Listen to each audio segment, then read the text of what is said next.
Hi friends, इस class में हम अमेंडमेंट्स के बारे में बात करेंगे। Amendments which are brought to us by finance act 2021।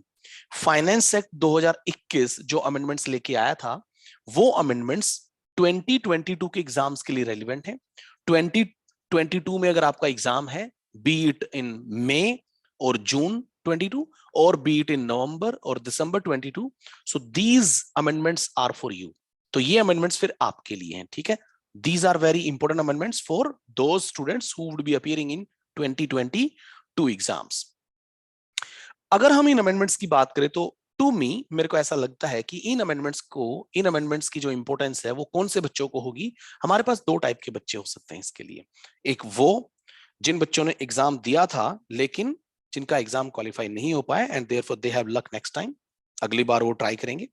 या फिर वो बच्चे जिन्होंने बहुत पहले कभी क्लासेस ली थी टैक्सेशन की, लेट से, लेकिन वो ड्यू टू एनी रीजन वो एग्जाम्स नहीं दे पाए थे और अब क्योंकि फाइनेंस एक्ट चेंज हो गया है तो उनको अमेंडेड प्रोविजन करने पड़ेंगे, तो अब वो इन क्लासेस को देख रहे हैं, राइट। सो दो टाइप के बच्चे हैं अपने पास, वो जिन्होंने एग्जाम दिया था लेकिन क्वालिफाई नहीं कर पाए, या वो जिन्होंने अभी तक अटेम्प्ट दिया ही नहीं है, ठीक है ना। ओके, नाउ सी, ये जो रेड सर्कल में मैंने लिखा है, ये बच्चा जो है इसको दर्द है, इसको पेन है। पेन किस चीज का? क्योंकि इसने अटेम्प्ट दिया था और ये क्वालिफाई नहीं कर पाया। पेन है, रियली ये पेन है, और मेरे को भी इस चीज की फीलिंग है। बच्चों ध्यान से सुनना,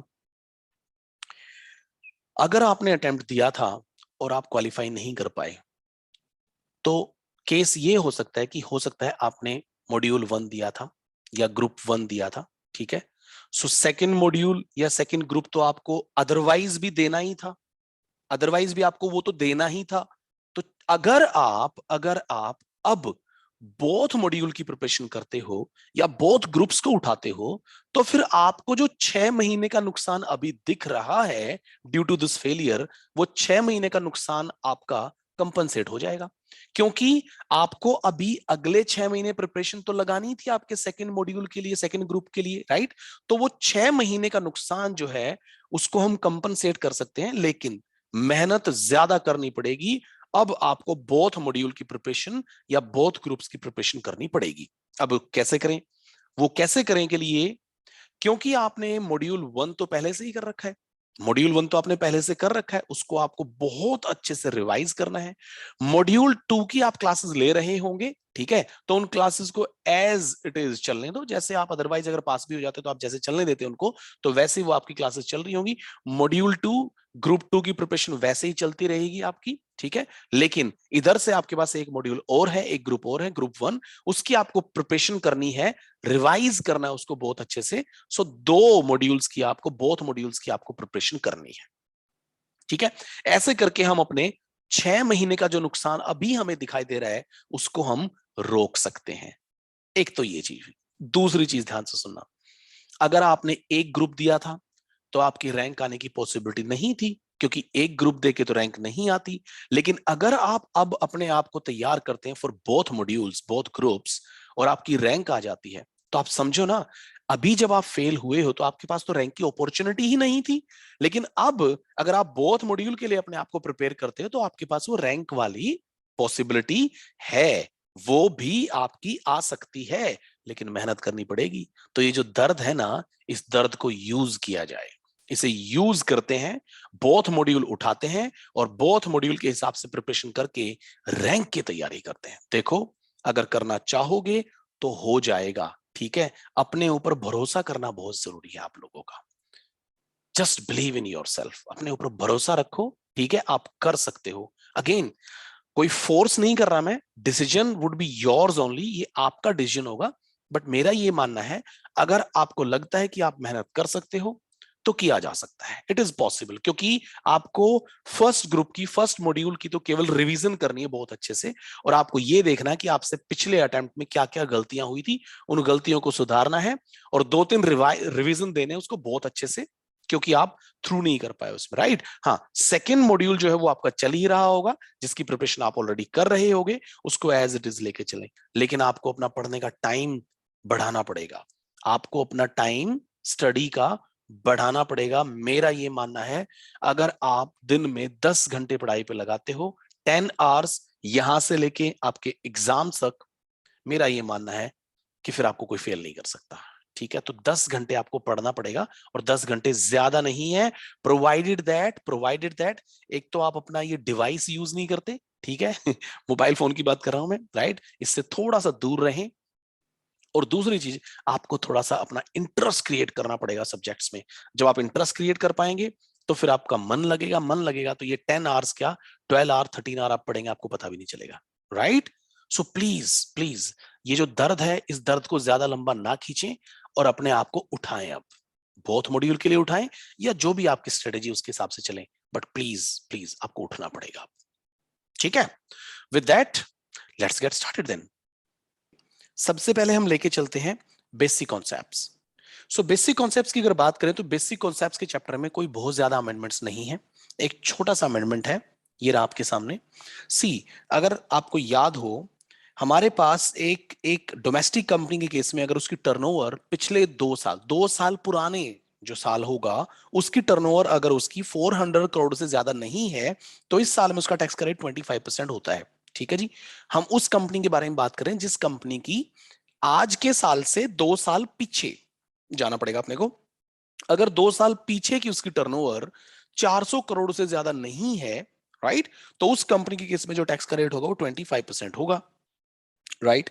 सो वही इसमें, क्योंकि अब हम बात कर रहे हैं फाइनेंशियल ईयर 21-22 के बारे में, एंड देयरफॉर 21-22 से अगर हम 2 साल पीछे जाएंगे तो हमें 19-20 की टर्नओवर देखनी पड़ेगी। एंड देयरफॉर अगर हम बात करें कि इस कंपनी में प्रीवियस ईयर 2021-22 की इनकम पे टैक्स का रेट क्या होगा, तो वो पता चलेगा जब हम उसकी 19-20 की टर्नओवर देख लेंगे।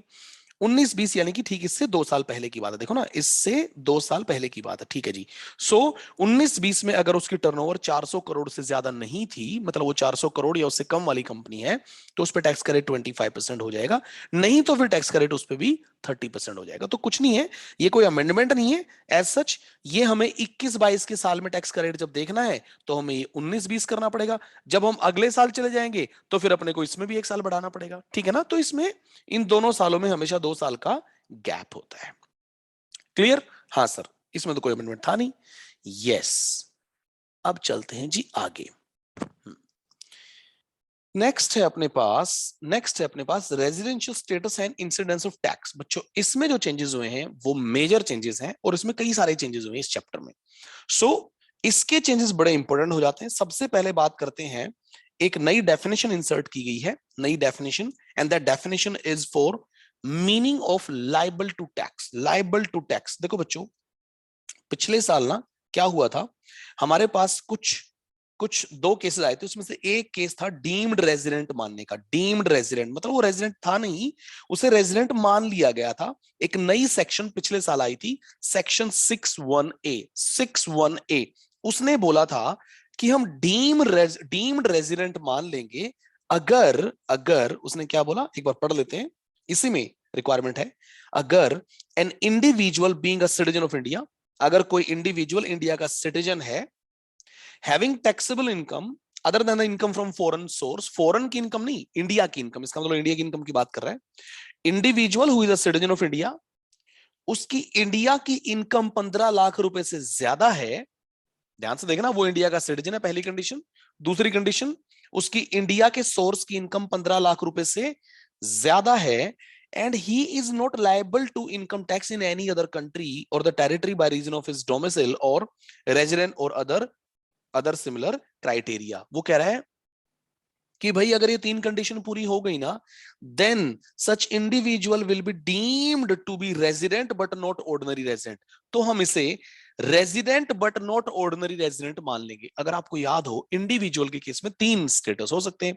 एक इंडिविजुअल या तो क्या हो सकता है बच्चों, हमें सबको पता है, एक इंडिविजुअल या तो हो सकता है OR, या वो हो सकता है NOR, या वो हो सकता है NR। 3 केस हो सकते हैं ना, ordinary resident, not ordinary resident और नॉन रेजिडेंट। तो ये कह रहा है हम उसे नॉट ऑर्डिनरी रेजिडेंट मान लेंगे, resident but not ordinary resident मान लेंगे अगर ये 3 कंडीशन पूरी हो गई तो।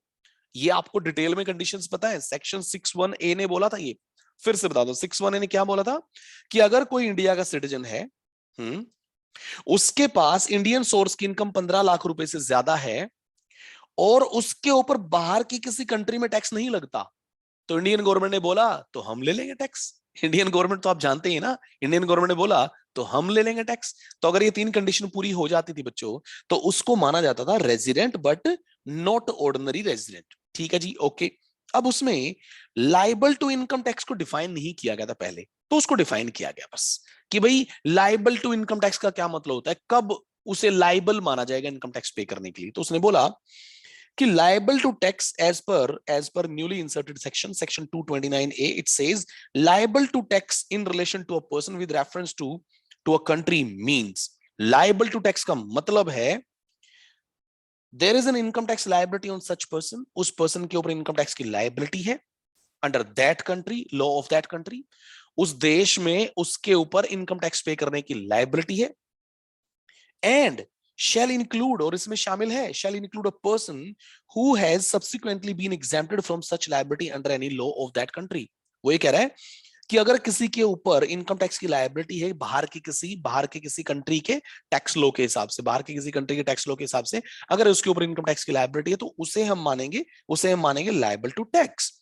बट एक चीज क्लैरिफाई कर दी इसने कि अगर मान के चलो उसके ऊपर लायबिलिटी तो थी, लेकिन कोई सब्सिक्वेंट एग्जाम्पशन मिल गई वहां की कंट्री से और अल्टीमेटली उसने टैक्स पे नहीं किया, तो कोई बात नहीं, उसे हम अभी भी लायबल टू टैक्स मानेंगे, अभी भी हम उसे लायबल टू टैक्स मानेंगे। तो उसने क्या बोला, लायबल टू टैक्स का मतलब वो होता है जिसके ऊपर इनकम टैक्स की लायबिलिटी है उस बाहर की कंट्री में, और वो इनकम टैक्स की लायबिलिटी बाहर की कंट्री में जो है वो बाद में चल के अगर एग्जाम्ड भी होगी तो भी हम उसे लायबल टू टैक्स मानेंगे। तो इसका मतलब ये है वो लायबल टू टैक्स है और उसने टैक्स पे कर दिया तब भी, और वो लायबल टू टैक्स था लेकिन एग्जाम्शन की वजह से उसने बाद में टैक्स नहीं पे किया तब भी हम उसे लायबल टू टैक्स मान लेंगे। और अगर लायबल टू टैक्स मान लेंगे तो सेक्शन 6(1) के हिसाब से अगर तीनों कंडीशन पूरी हो गई, फिर से रिपीट करते 3 कंडीशन, वो इंडिया का सिटीजन है पहली कंडीशन, दूसरी कंडीशन उसकी इंडियन सोर्स की इनकम 15 लाख रुपए से ज्यादा है,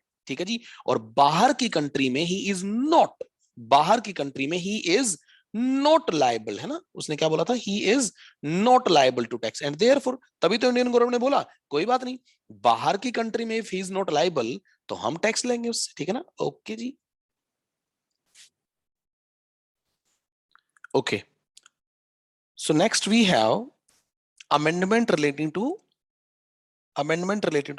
income deemed to have been accrued in India. देखो बच्चों, अगर आपको याद हो सेक्शन 9 हम करते थे, सेक्शन 9 ये बोलता है कि अगर कोई इनकम इंडिया में डीम टू हैव बीन अक्रूराइज मानी जाती है, तो उस इनकम से अगर इनकम किसी ओआर को हो या किसी एनओआर को हो या किसी एनआर को हो, वो इनकम टैक्सेबल होती है ना। ये अपनी वो जो जो सेक्शन 5 वाली टेबल थी उसमें पॉइंट नंबर 4 है। ये पॉइंट नंबर 1 क्या बोलता है, इनकम रिसीव्ड इन इंडिया, 2 क्या बोलता है, deem to be received in India, 3 क्या बोलता है, अक्रूड इन इंडिया, और 4 क्या बोलता है, deem to have been accrued in India.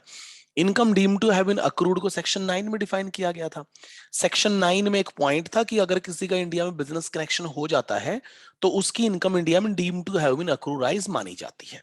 तो बिजनेस कनेक्शन जो था, बिजनेस कनेक्शन को डिफाइन किया गया था कि भाई 4 एक्टिविटी होती थी, 4 एक्टिविटीज की वजह से किसी का इंडिया में बिजनेस कनेक्शन बनता था। वो एक्टिविटीज क्या थी कि भाई नॉन रेजिडेंट का अगर इंडिया में कोई एजेंट है जो उसके लिए उसके कॉन्ट्रैक्ट्स को कंक्लूड करता है, कौन कंक्लूड करता है, वो एजेंट, किसके लिए, नॉन रेजिडेंट के लिए, ठीक है जी। तो नॉन रेजिडेंट का अगर एजेंट उसके कॉन्ट्रैक्ट्स को कंक्लूड करता है तो उसका नॉन रेजिडेंट का इंडिया में बिजनेस कनेक्शन माना जाता है, ठीक है। नेक्स्ट पॉइंट ये बोलता था कि अगर नॉन रेजिडेंट के लिए इंडिया में कोई इन्वेंट्री मेंटेन करता है, और जब नॉन रेजिडेंट बोलता है तो वहां से डिलीवर करता है, तो भी उस नॉन रेजिडेंट का इंडिया में बिजनेस कनेक्शन बन जाता है। तीसरा पॉइंट बोलता था कि अगर कोई नॉन रेजिडेंट के लिए इंडिया में बैठ के ऑर्डर्स लेता है, ऑर्डर्स सिक्योर करता है, कौन, एक एजेंट है इंडिया में जो उस नॉन रेजिडेंट के लिए ऑर्डर्स लेता है, ठीक है ना, तो भी उस नॉन रेजिडेंट का इंडिया में बिजनेस कनेक्शन बनता है, ठीक है जी। एक्टिविटी 4 ये सब पुराना ही है, इसमें कुछ नया नहीं है, मैं वैसे आपको एक बैकग्राउंड बता रहा हूं, ठीक है। एक्टिविटी 4 ये बोलती थी कि भाई जो एजेंट है ना वो प्रिंसिपल रोल प्ले करता है, प्रिंसिपल रोल प्ले करता है टू कंक्लूड कॉन्ट्रैक्ट्स, लेकिन सामने आके साइन वाइन करने का काम करता है खुद नॉन रेजिडेंट। अभी तक क्या हो रहा था, एक्टिविटी 1, एक्टिविटी 2, एक्टिविटी 3 में नॉन रेजिडेंट सामने नहीं आ रहा था, उसका एजेंट काम कर रहा था सामने आके कि हाँ मैं उसका एजेंट हूं, मैं उसके लिए ऑर्डर सिक्योर करता हूं, मैं उसके लिए कॉन्ट्रैक्ट्स कंक्लूड करता हूं, मैं उसका इन्वेंट्री मेंटेन करता हूं, खुद वो एजेंट काम कर रहा था। लेकिन अब एक्टिविटी 4 इसलिए आई थी क्योंकि सबको पता है कि वो नॉन रेजिडेंट कुछ ऐसी प्लानिंग कर सकता था, वो एजेंट को बोलेगा कि भाई एजेंट ऐसा है, पर्दे के पीछे काम सारे आप कर देना, लेकिन साइनिंग वाइनिंग मेरे से करवा लेना।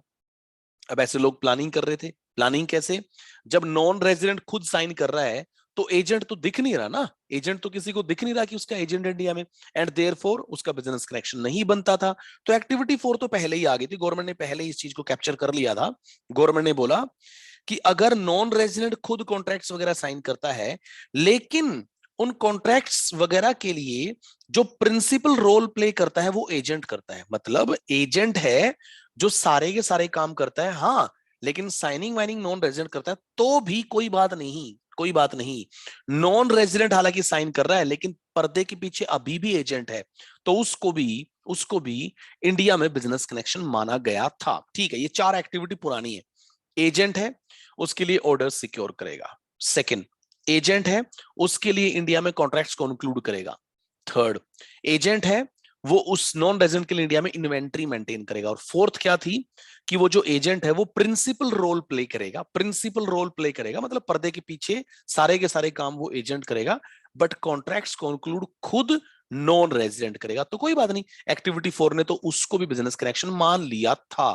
तो ये 4 एक्टिविटी हमारे पास बिजनेस कनेक्शन की होती हैं। अब पिछले साल एक ये सिग्निफिकेंट इकोनॉमिक प्रेजेंस वाली एक्सप्लेनेशन आई थी, जिसको इस साल के लिए डेफर कर दिया गया था। ये इस साल से ही एप्लीकेबल होनी थी, सिग्निफिकेंट इकोनॉमिक प्रेजेंस वाला पॉइंट इस साल से ही एप्लीकेबल होना था। ठीक है जी, ओके। सो एक ये सिग्निफिकेंट इकोनॉमिक प्रेजेंस वाला पॉइंट आ गया। फिर इसके ऊपर एक एक्सप्लेनेशन 1 है, एक्सप्लेनेशन 1, उसमें एक पॉइंट आया, उसने ये बोला, मैं आपसे पूछता हूं, आप मेरे को जवाब दे दोगे भाई। अगर एक एक नॉन रेजिडेंट है, उसका इंडिया में एजेंट है, वो इंडिया से इनकम कमाता है नॉन रेजिडेंट, बट उस नॉन रेजिडेंट के पास कुछ ऑपरेशंस इंडिया के बाहर भी हैं। मतलब वो नॉन रेजिडेंट केवल इंडिया के ऑपरेशन से इनकम नहीं कमा रहा, उसके कुछ ऑपरेशंस इटली से भी होते हैं, कुछ ऑपरेशंस उसके ऑस्ट्रेलिया से भी होते हैं, राइट। तो क्या वो अपने इटली और ऑस्ट्रेलिया के सारे ऑपरेशंस पे इंडिया में टैक्स पे कर देगा, या इंडिया के ऑपरेशंस पे ही इंडिया में टैक्स पे करेगा? सर इट्स वेरी ऑब्वियस, वो इंडिया के ऑपरेशंस पे ही तो इंडिया में टैक्स पे करेगा ना। तो ये एक्सप्लेनेशन 1 बस यही बोलती है कि भाई इंडिया में जिस इनकम पे टैक्स लगेगा ना, वो सारी पे नहीं लगेगा, उसकी केवल उस इनकम पे इंडिया में टैक्स लगेगा जो इंडिया के ऑपरेशंस से आई है। तो उसने यही बोला, इन case of a business other than significant economic presence वाला पॉइंट कुछ और है, तो इसने बोल दिया नॉर्मली हम बात करें normally. So in case of a business of which all the operations are not carried out in India, अगर कोई ऐसा बिजनेस है जिसके सारे ऑपरेशन इंडिया से नहीं होते, भाई उसके कुछ ऑपरेशन इटली से होते, कुछ ऑपरेशन उसके श्रीलंका से होते हैं, तो उसने क्या बोला, the income of business deem under this clause, वो इनकम जिसको इंडिया में टैक्सेबल माना जाएगा, deem to have been accrued माना जाएगा, shall be only such part, important है ये, इसने क्या बोला, shall be only such part of income as is reasonably attributable to the operations carried out in India। क्या बोला उसने, उसने बोला कि भाई केवल उस इनकम को इंडिया में टैक्स किया जाएगा which is attributable to the operations in India, जो इंडिया के ऑपरेशन से इनकम होगी ना, उसी पे वो इंडिया में टैक्स देगा। आसान सा पॉइंट था, इसमें कुछ था नहीं है सच। तो ये हमारा हो गया, ठीक है जी। अब चलते हैं जी नेक्स्ट, इसी में सिग्निफिकेंट इकोनॉमिक प्रेजेंस वाला एक्सप्लेनेशन 2A इंपॉर्टेंट है ये बच्चों। सबको पता है आजकल ना ऑनलाइन का जमाना है, राइट। सारे बिजनेसेस ऑनलाइन काम करते हैं, ठीक है। ऑफलाइन भी है but there are lots of industries, service sector हो गया, ठीक है, एजुकेशन हो गया, तो ये ऑनलाइन चल रहे हैं। और इंटरनेट से जुड़ी जितनी भी चीजें होती हैं सारे के सारे ऑनलाइन काम करती हैं आजकल लोगों के। आपने देखा ई कॉमर्स ऑनलाइन ही तो है, राइट। एंड देयर फॉर, ध्यान से सुनना प्लीज, जब सब कुछ ऑनलाइन चल रहा है तो ऑनलाइन में भी लोग पैसे कमा रहे हैं, और ऑनलाइन में लोग इंडिया से भी पैसे कमा रहे होंगे, बैठे तो बाहर होंगे लेकिन ऑनलाइन बिजनेस इंडिया में कर रहे होंगे, और अगर इंडिया में ऑनलाइन बिजनेस करेंगे तो इंडिया से भी तो इनकम कमा रहे हैं ना। ऑनलाइन दिख नहीं रहे, फिजिकल प्रेजेंस नहीं है उनकी इंडिया में, बट फिर भी इंडिया से बिजनेस कर रहे हैं, इंडिया से पैसे कमा रहे हैं। और भाई अगर कोई इंडिया से पैसे कमाएगा, चाहे वो ऑनलाइन मोड से ही क्यों ना हो, इंडियन गवर्नमेंट तो टैक्स मांगेगी ना। हाँ सर मांगेगी। तो ये वही पॉइंट है। सिग्निफिकेंट इकोनॉमिक प्रेजेंस का पॉइंट ये बोलता है कि अगर किसी नॉन रेजिडेंट की इंडिया में सिग्निफिकेंट इकोनॉमिक प्रेजेंस पाई गई, मतलब इकोनॉमिक प्रेजेंस केवल केवल मिलने से काम नहीं चलेगा, वो भी सिग्निफिकेंट होनी चाहिए। मतलब गवर्नमेंट बताएगी कि उसकी कितनी इकोनॉमिक प्रेजेंस को सिग्निफिकेंट माना जाएगा, ये गवर्नमेंट बताएगी। ठीक है जी। सो सिग्निफिकेंट इकोनॉमिक प्रेजेंस से अगर कोई इंडिया में पैसे कमाएगा, उसके ऊपर भी टैक्स लगेगा। और सिग्निफिकेंट इकोनॉमिक प्रेजेंस के दो पॉइंट है जी, दो पॉइंट, पॉइंट नंबर ए और ये रहा पॉइंट नंबर बी। दो पॉइंट है, सिग्निफिकेंट इकोनॉमिक प्रेजेंस कब माना जाएगा। उसने बोला, और मैंने बता दिया, सिग्निफिकेंट इकोनॉमिक प्रेजेंस से अगर कोई इंडिया में इनकम कमाएगा नॉन रेजिडेंट, तो उस नॉन रेजिडेंट को इंडिया में टैक्स देना पड़ेगा, चाहे वो फिजिकली यहां पे प्रेजेंट नहीं करता, चाहे वो फिजिकली यहां पे प्रेजेंट नहीं है, बट स्टिल स्टिल उसकी इनकम को इंडिया में डीम टू हैव बीन अक्रूराइज माना जाएगा, क्योंकि उसका इंडिया में सिग्निफिकेंट इकोनॉमिक प्रेजेंस हो गया, उसका इंडिया में बिजनेस कनेक्शन हो गया, एंड देयरफॉर उसको इंडिया में टैक्स देना पड़ेगा। नाउ उसने बोला कि भाई सिग्निफिकेंट इकोनॉमिक प्रेजेंस क्या है। पहले नंबर पर उसने बोला कि अगर कोई नॉन रेजिडेंट इंडिया में गुड्स, सर्विस और प्रॉपर्टी, तीन चीजें उसने बताई, अगर कोई नॉन रेजिडेंट इंडिया में ट्रांजैक्शन करता है रिलेटिंग टू गुड्स, सर्विस और प्रॉपर्टी, इंडिया में गुड्स, सर्विस और प्रॉपर्टी की ट्रांजैक्शन करता है कौन? एक non resident, including provision of download of data और सॉफ्टवेयर इन इंडिया। उसमें शामिल है क्या क्या? उसने बताया कि अगर कोई डेटा डाउनलोड करने देता है या सॉफ्टवेयर डाउनलोड करने देता है तो वो भी उसमें आ जाएगा। इफ इफ मतलब उसने क्या बोला, नॉन रेजिडेंट इंडिया में गुड्स, सर्विस और प्रॉपर्टी की ट्रांजैक्शन करता है या डाउनलोड ऑफ डेटा और सॉफ्टवेयर है, और उनका जो एग्रीगेट पेमेंट है, इन चीजों से जो पेमेंट आएगा, है ना, ये जो ट्रांजेक्शन होंगी ना, ये ट्रांजेक्शन गुड्स बेचने की, सर्विस प्रोवाइड करने की, प्रॉपर्टी वगैरह की, या फिर डाउनलोड ऑफ डेटा और सॉफ्टवेयर, इनकी ट्रांजैक्शन अगर एक लिमिट से ज्यादा चली जाएंगी जो कि गवर्नमेंट प्रिस्क्राइब करेगी, तो ये माना जाएगा कि उस नॉन रेजिडेंट का इंडिया में बिजनेस कनेक्शन है। आप ध्यान से सुनना, अब देखो ये जो काम हो रहा है ना, वो इंडिया में सामान बेच रहा है, सर्विसेज प्रोवाइड कर रहा है, ठीक है, या डाउनलोड ऑफ डेटा वगैरह दे रहा है, इसमें ना उसे एजेंट की रिक्वायरमेंट नहीं है। और अगर एजेंट नहीं है तो अपना जो ट्रेडिशनल बिजनेस कनेक्शन वाला पॉइंट है, जिसमें वो बोलता है एजेंट होगा जो उसके लिए ऑर्डर्स लेगा, एजेंट होगा जो उसके लिए इन्वेंट्री मेंटेन करेगा, एजेंट होगा जो उसके लिए ऑर्डर सिक्योर करेगा, ठीक है ना, उसके पास अथॉरिटी होगी टू कंक्लूड कॉन्ट्रैक्ट्स, राइट। तो एजेंट तो इन केसेस में है ही नहीं, वो गुड्स बेच रहा है, सर्विसेज प्रोवाइड कर रहा है, या प्रॉपर्टी बेच रहा है, राइट। हो सकता है उसका कोई ई कॉमर्स का बिजनेस हो, राइट। सो ई कॉमर्स वाले क्या करते हैं, इंडिया में गुड्स, सर्विस, प्रॉपर्टी बेचते, ट्रांसफर करते, ट्रांजेक्शन्स करते हैं उनकी, डाउनलोड ऑफ डेटा और सॉफ्टवेयर। लेट्स से कोई एग्जांपल ले लेते हैं, नॉर्टन है, नॉर्टन कंपनी मान के चलो यूएस में बैठी हुई, इंडिया में कोई प्रेजेंस नहीं है, लेकिन नॉर्टन का सॉफ्टवेयर इंडिया में बैठ के हम खरीद तो सकते हैं ना। हमने क्या किया, उसके लिए पेमेंट किया, पेमेंट करने के बाद नॉर्टन ने हमें क्या कर दिया, डाउनलोड करने के राइट्स दे दिया, हमने डाउनलोड कर लिया, और हमारे सिस्टम में लैप वो चल रहा है अभी, एंटीवायरस। नॉर्टन ने इंडिया में बिजनेस किया, राइट, बिजनेस किया। तो वो यही बोल रहा है कि अगर मान के चलो कोई नॉन रेजिडेंट इंडिया में गुड्स, सर्विस और प्रॉपर्टी की ट्रांजेक्शन करता है या डेटा डाउनलोड वगैरह का काम करता है, और उसकी ट्रांजेक्शन्स की लिमिट जो है वो एक गवर्नमेंट जो लिमिट बताएगी उससे ज्यादा चली जाती है, तो ये माना जाएगा कि भाई उसकी इकोनॉमिक प्रेजेंस इंडिया में है, और अगर उसकी इकोनॉमिक प्रेजेंस इंडिया में सिग्निफिकेंट पाएगी तो उसे इंडिया में टैक्स देना पड़ेगा, उसे इंडिया में क्या देना पड़ेगा, टैक्स। हालांकि उसका इंडिया में कोई एजेंट नहीं है, यानी कि एक्टिविटी 1, 2, 3, 4 नहीं है, लेकिन क्योंकि सिग्निफिकेंट इकोनॉमिक प्रेजेंस है तो भी उसे इंडिया में टैक्स देना पड़ेगा। तो सिग्निफिकेंट इकोनॉमिक प्रेजेंस में टैक्स देना पड़ेगा, हालांकि कोई भी एक्टिविटी फुलफिल नहीं हो रही, हमारी एक्टिविटी 1, 2, 3, 4 नहीं हो रही, फिर भी हमें टैक्स देना पड़ेगा। क्यों? क्योंकि सिग्निफिकेंट इकोनॉमिक प्रेजेंस अपने आप में एक एक्टिविटी है, अपने आप में एक बिजनेस कनेक्शन है। सो significant economic presence is nothing but business connection. इसको हम बिजनेस कनेक्शन बोलेंगे, और अगर बिजनेस कनेक्शन हो गया तो हमें टैक्स देना पड़ेगा, उस नॉन रेजिडेंट को इंडिया में क्या देना पड़ेगा, टैक्स देना पड़ेगा। ठीक है जी, ओके। तो पहला पॉइंट तो ये था कि वो ट्रांजैक्शन करता है in respect of good service property या डेटा डाउनलोड। ठीक है, next point, significant economic presence एक केस में और मानी जाएगी, अगर अगर वो नॉन रेजिडेंट का इंडिया में, अगर वो नॉन रेजिडेंट का इंडिया में कुछ यूजर्स को हैंडल करता है। उसने क्या बोला, उसने बोला systematic and continuous soliciting of business activities or engaging in interaction with such number of users. मतलब वो नॉन रेजिडेंट बाहर बैठा हुआ है, लेकिन इंडिया के एक एक नंबर जो गवर्नमेंट बताएगी, एन नंबर ऑफ यूजर्स के साथ इंटरेक्शन करता है। जैसे मान के चलो कोई नया ऐप आता है, कोई नई एप्लीकेशन आती है, और वो नई एप्लीकेशन आपको फ्री अकाउंट ओपन करने के लिए बोल देती है कि आप फ्री अकाउंट ओपन कर लो उस पे। जैसे फेसबुक को पकड़ लेते हैं, फेसबुक पे आप अपना अकाउंट ओपन कर लेते हो, ठीक है, यारों दोस्तों की फोटो वोटो इधर उधर शेयर करते रहते हो आप, राइट, और फेसबुक फ्री है। क्या आप सोचते हो कि अगर आपको कोई सर्विसेज फ्री में प्रोवाइड कर रहा है, फेसबुक अगर आपको फ्री में सर्विसेज प्रोवाइड कर रहा है, वो सर्विस क्या रियल सेंस में फ्री है? No, it's not. बच्चों, फेसबुक में जब आप अकाउंट क्रिएट करते हो तो फेसबुक के पास आपकी इंफॉर्मेशन जाती है, आपका जेंडर, आपकी लोकेशन, आपके लाइक्स, आपके डिसलाइक्स, आपकी एज, राइट, आपका एरिया, कहां पे आप लोकेटेड, आपके इंटरेस्ट, आप स्टूडेंट हो, प्रोफेशनल हो, क्या हो, सब जाता है उसके पास, राइट। और उस डेटा से फेसबुक बिजनेस करता है। बट यूजर्स है ना, यूजर्स यहां से डेटा लेके गया वो यूजर्स के हिसाब से, राइट, और उसके बेसिस पे उसने क्या किया, बिजनेस किया।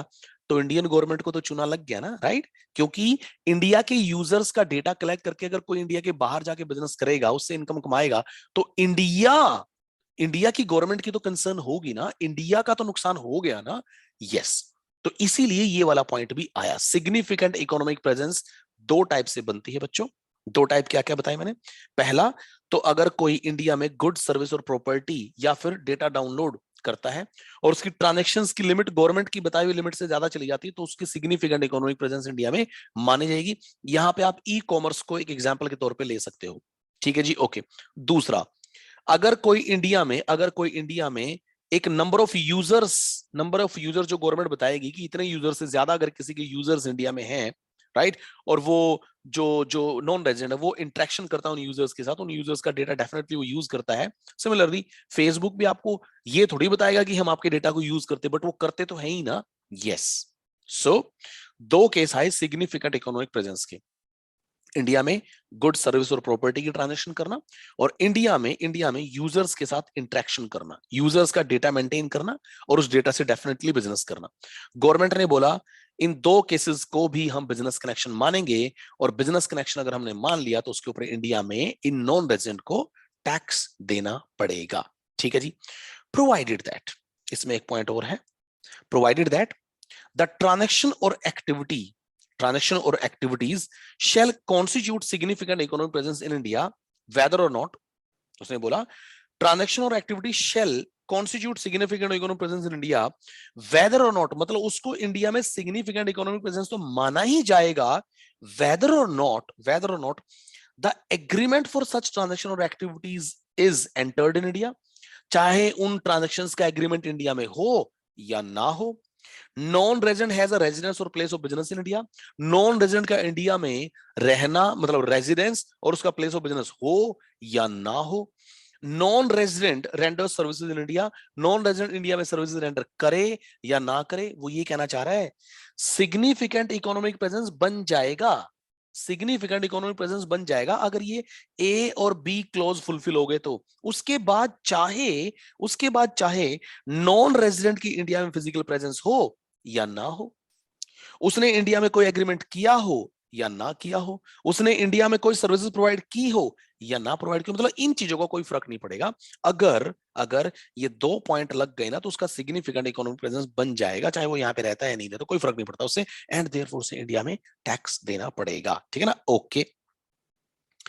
नेक्स्ट इसने बोला नेक्स्ट इसने बोला कि भाई इनकम कैसे आएगी, सिग्निफिकेंट इकोनॉमिक प्रेजेंस जो है उससे इनकम आएगी कैसे? इसने बोला it is hereby declared that the income attributable to the operations carried out in India as referred to in explanation 1 again भाई मान के चलो फेसबुक को ही पकड़ते हैं, फेसबुक के पास मान के चलो कुछ इंडिया के यूजर्स है और कुछ उसके पास श्रीलंका के यूजर्स हैं, देन बांग्लादेश और बड़े सारे कंट्रीज के यूजर्स है उसके पास।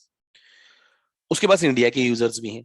तो क्या फेसबुक अपनी सारी इनकम पे जितने भी यूजर्स हैं उसके, चाहे वो श्रीलंका के यूजर्स हो चाहे उसके वो बांग्लादेश के यूजर हो, क्या सारे यूजर्स की इनकम पे इंडियन गवर्नमेंट को टैक्स देके जाएगा, या इंडियन गवर्नमेंट को केवल इंडियन यूजर्स से रिलेटेड इनकम जो होगी उस पर टैक्स देके जाएगा? हाँ सर, ये तो हमें वैसे ही पता है। यस, प्लीज ध्यान से सुनना। जैसा कि हमने एक्सप्लेनेशन 1 में डिस्कस किया था, ये वही पॉइंट है। उसने यही बोला है कि भाई जो इंडिया के कस्टमर्स हैं या इंडिया के आईपी होल्डर्स हैं, इंटरनेट प्रोटोकॉल है ना, उनके उनसे जो बिजनेस किया जाएगा ना, उसी के ऊपर इंडिया में टैक्स लगेगा। तो उसने वही बोला, देखो ध्यान से क्या बोला इसने। It is hereby declared that the income attributable to the operations carried out in India, India के जो ऑपरेशन है वो कौन से माने जाएंगे, shall include income from advertisement की अगर बात करें, एडवर्टीजमेंट की अगर बात करें, which targets a customer who are resident in India. अगर कोई एडवर्टीजमेंट करके पैसा कमाता है तो एडवर्टीजमेंट की इनकम इंडिया के ऑपरेशंस की मानी जाएगी अगर वो इंडिया के कस्टमर्स को टारगेट करती है। ठीक है ना? ठीक है। अ customer who axes the advertisement through IP address located in India, India का कस्टमर हो या किसी के पास इंडिया का कोई आईपी एड्रेस हो, चाहे कस्टमर कहीं का भी हो, है ना। अगर एडवर्टीजमेंट की इनकम को इंडिया के ऑपरेशन से माना जाएगा, मतलब मान के चलो कोई नॉन रेजिडेंट है, उसके पास एडवर्टीजमेंट की इनकम मान के चलो 100 करोड़, 100 करोड़ की एडवर्टीजमेंट की इनकम है, लेकिन वो जो 100 करोड़ की एडवर्टीजमेंट की इनकम है उसमें से 25 करोड़ की इनकम में उसने इंडिया के कस्टमर्स और इंडिया के आईपी एड्रेसेस को टारगेट किया था। मतलब 25 करोड़ की उसकी इनकम जो है वो इंडिया के कस्टमर्स की वजह से या इंडिया के आईपी एड्रेसेस की वजह से हुई है, तो केवल 25 करोड़ पे ही इंडिया में टैक्स लगेगा भाई, पूरे 100 करोड़ पे थोड़ी लगेगा। ठीक है जी। Sale of data, sale of data collected from the person who resident in India, who is resident in India, or a person who is using any IP address located in India। वो कह रहा है अगर data बेचा गया है, वो data कहां से लिया गया था, मतलब किसी को डेटा बेचने से इनकम है, किससे इनकम है, डेटा बेचने से इनकम है। क्या डेटा बेचने से इनकम होती है? हाँ सर, डेटा बेचने से इनकम होती है, हमें पता है। ठीक है, ओके। सो डेटा बेचा है किसी ने, वो डेटा कहां से कलेक्ट किया गया था, इंडिया के कस्टमर से कलेक्ट किया गया था या इंडिया के आईपी एड्रेसेस से कलेक्ट किया गया था, तो उस डेटा बेचने की इनकम को इंडिया में लोकेटेड माना जाएगा। बट अगेन मैं कह रहा हूं, मान के चलो किसी ने डेटा बेचने से इनकम कमाई है और वो डेटा कुछ उसने इंडिया के कस्टमर से कलेक्ट किया था, कुछ उसने श्रीलंका के कस्टमर से कलेक्ट किया था एंड सो ऑन, तो क्या वो सारे डेटा को बेचने की इनकम पे इंडिया में टैक्स देगा या केवल वो डेटा जो उसने इंडिया के कस्टमर से कलेक्ट किया था उसके ऊपर इंडिया में टैक्स देगा? यस सर, केवल इंडिया के कस्टमर से जो डेटा आया था ना उसके ऊपर इंडिया में टैक्स देगा। ठीक है जी, okay. Similarly, sale of goods or service using the data collected from customers who are resident in India from person who uses internet protocol located in India, वही चीज है। अगर वो अगर ये गुड्स होती, गुड्स की या सर्विसेज की सेल होती है और वो सेल होती है कहाँ, वो सेल होती है कैसे, इंडिया के कस्टमर्स का डेटा कलेक्ट किया गया था, इंडिया के कस्टमर्स का डेटा कलेक्ट करने के बाद सेल की गई थी ऑफ गुड्स और सर्विसेज। ठीक है ना, ओके। तो उसकी इनकम को इंडिया में हम उसकी इनकम को इंडिया में एट्रिब्यूटेबल मानेंगे एंड देयरफॉर उस इनकम के ऊपर इंडिया में टैक्स देना पड़ेगा। ठीक है जी, okay. Point number 2, point number 3 में क्या डिफरेंस है? पॉइंट नंबर 2 में तो डेटा बेचा है, डेटा, डेटा बेचा है। इस देश में 20 करोड़ लोग, 20 करोड़ जो स्टूडेंट्स हैं उनकी एज 24 या उससे कम है, इस टाइप का जो डेटा है वो डेटा बेचा है, डेटा बेचने से इनकम। ठीक है जी। फिर किसी ने वो डेटा खरीदा होगा, जिसने डेटा खरीदा होगा उसने फिर उनको गुड्स या सर्विसेज बेची होंगी। करेक्ट है ना? तो हाँ, तो दोनों में डिफरेंस है। ये तो डेटा बेचने से इनकम, डेटा बेचने वाले की इनकम, और ये डेटा खरीद के उनको सामान बेचने वाले की इनकम है। ठीक है ना, ओके सर, समझ में आ गया। तो भाई एडवर्टीजमेंट हो, सेल ऑफ डेटा हो या सेल ऑफ गुड्स और सर्विस हो, इसके ऊपर इंडिया में टैक्स केवल उस पोर्शन पे लगेगा जहां पे उसने इंडिया के कस्टमर्स या इंडिया के आईपी होल्डर्स को टारगेट किया था। ठीक है ना, ओके। तो ये था अपना सिग्निफिकेंट इकोनॉमिक प्रेजेंस वाला पॉइंट। तो समझ में आया? यस सर, समझ में आ गया। तो बच्चों अब हम कंक्लूड ये कर सकते हैं कि हमारा जो है बिजनेस कनेक्शन जो है, बिजनेस कनेक्शन में 4 एक्टिविटी तो पहले से ही चल रही है।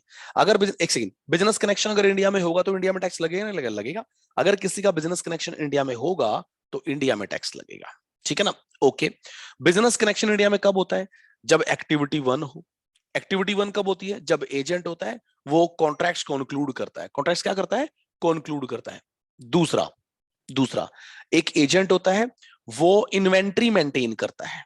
ठीक है जी, तो भी बिजनेस कनेक्शन बनेगा नॉन रेजिडेंट का। ठीक है जी, नॉन रेजिडेंट का एक एजेंट होता है जो उसके लिए ऑर्डर सिक्योर करता है, ऑर्डर्स लेता है, किसके लिए? नॉन रेजिडेंट के लिए।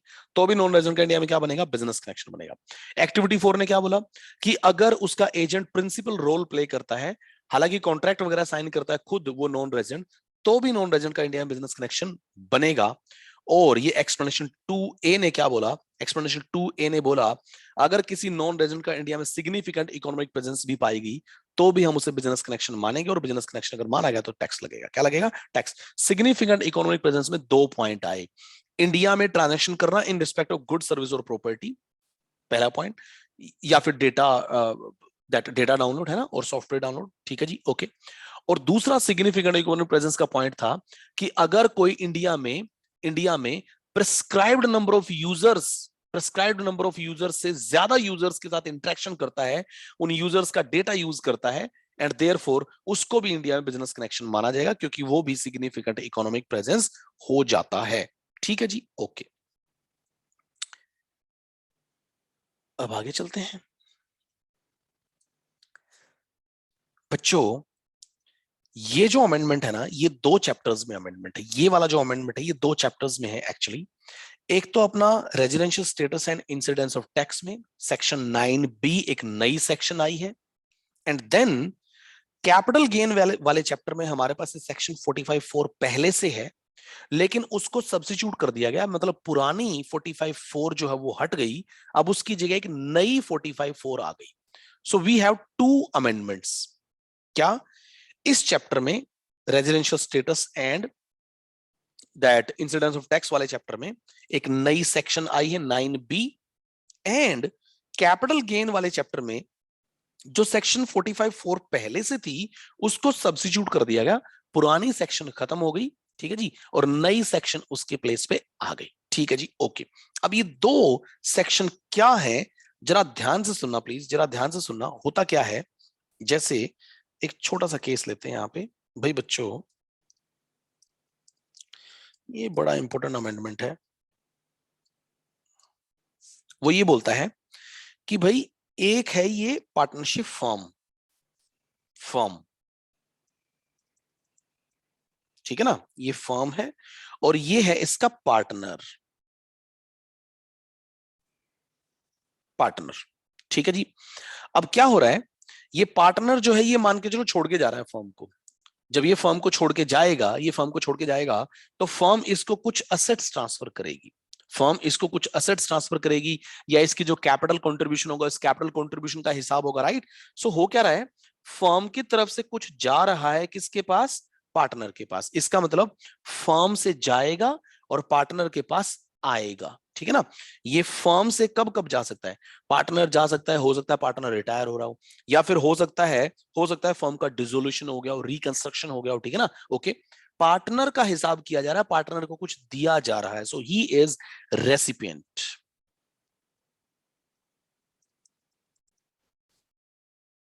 ठीक है ना, ओके। सो पार्टनर एक रेसिपिएंट है और फर्म जो है वो ट्रांसफर कर रही है, ट्रांसफरर है। सो पार्टनर को हम ट्रांसफरी भी बोल सकते हैं। ओके, नाउ ये दिमाग में रखनी पिक्चर आपको अपने में। ठीक है ना। अच्छा, इस पार्टनर को हम बोलेंगे स्पेसिफाइड पर्सन और इसको हम बोलेंगे स्पेसिफाइड एंटिटी। ठीक है ना, ओके। लिखा भी होगा, आइए एक बार जरा देख के आते हैं सेक्शंस में क्या लिखा हुआ है। देखो भाई, 2 सेक्शन आई, 2 सेक्शन। अच्छा हाँ, इसमें एक पॉइंट और बता देता हूं, इसमें एक पॉइंट और बता देता हूं। वो ये था कि अब ना एक फर्म जो है, फर्म जब अपनी असेट्स पार्टनर को ट्रांसफर करेगी, जब फर्म की असेट पार्टनर के पास जाएंगी, तो फर्म ने कुछ ट्रांसफर किया, और अगर फर्म अगर ट्रांसफर करेगी, तो फर्म के हाथ में कैपिटल गेन हेड में टैक्सेबिलिटी आएगी। Yes sir, capital gain head में टैक्सेबिलिटी आएगी। पार्टनर की अगर एंगल से देखें, पार्टनर अगर कुछ रिसीव करेगा, अगर मान के चलो जितना जितना उसने पैसा फर्म में लगा रखा था, अगर उससे ज्यादा रिसीव करेगा, मतलब पार्टनर को भी फायदा हो रहा है, तो पार्टनर की भी इनकम है वो। ध्यान से सुनना प्लीज, बड़ी इंपॉर्टेंट चीज बता रहा हूं। फर्म ने अगर कुछ ट्रांसफर किया पार्टनर को, फर्म ने कभी कुछ सस्ते में खरीदा था और आज पार्टनर को बेच रही है वो, है ना, पार्टनर को ट्रांसफर कर रही है as a full and final settlement, तो फर्म को उस ट्रांसफर करने में फायदा हो रहा है। इस फर्म की इनकम है, फर्म की इनकम है ना, इनकम ऑन सच ट्रांसफर। ठीक है जी, ओके। और इस पार्टनर की इनकम भी है, पार्टनर की इनकम है, लेकिन ये क्या बोलेगा, इनकम है ना, ऑन सच रिसीप्ट। इसके पास क्योंकि रिसीट आ रही है तो उस पे इनकम है, और ये ट्रांसफर कर रही है, तो भाई यानी कि ये तो क्या कर रही है, फॉर्म तो ट्रांसफर कर रही है, ट्रांसफर करने पे इसकी इनकम है। इनकम कब होगी, जब कोई एसेट इसने मान के चलो 10 लाख में खरीदी थी, और आज ट्रांसफर करते टाइम मान के चलो उसकी वैल्यूएशन किया गया 15 लाख रुपए, तो फर्म ने तो अपनी 10 लाख वाली एसेट 15 में ट्रांसफर कर दी ना भाई, तो फर्म को तो फायदा हो गया ना। यस। नेक्स्ट, पार्टनर की अगर हम बात करें, पार्टनर को इनकम हो रही है भाई, पार्टनर कभी मान के चलो कम कैपिटल लगाई थी उसने, लेकिन आज उसे ज्यादा पैसा मिल रहा है, तो इनकम, इनकम की अगर हम बात करें तो इनकम फर्म के पास भी है पहली इनकम, और इनकम जो है पार्टनर के पास भी है दूसरी इनकम। दो जनों की इनकम है यहां पे, एक फर्म की इनकम और एक पार्टनर की इनकम। ध्यान से सुनना, बड़ा इंपॉर्टेंट पॉइंट आपकी बार। ये जो फर्म की इनकम है ना, फर्म की इनकम, इसके ऊपर है हमारे पास सेक्शन 9B।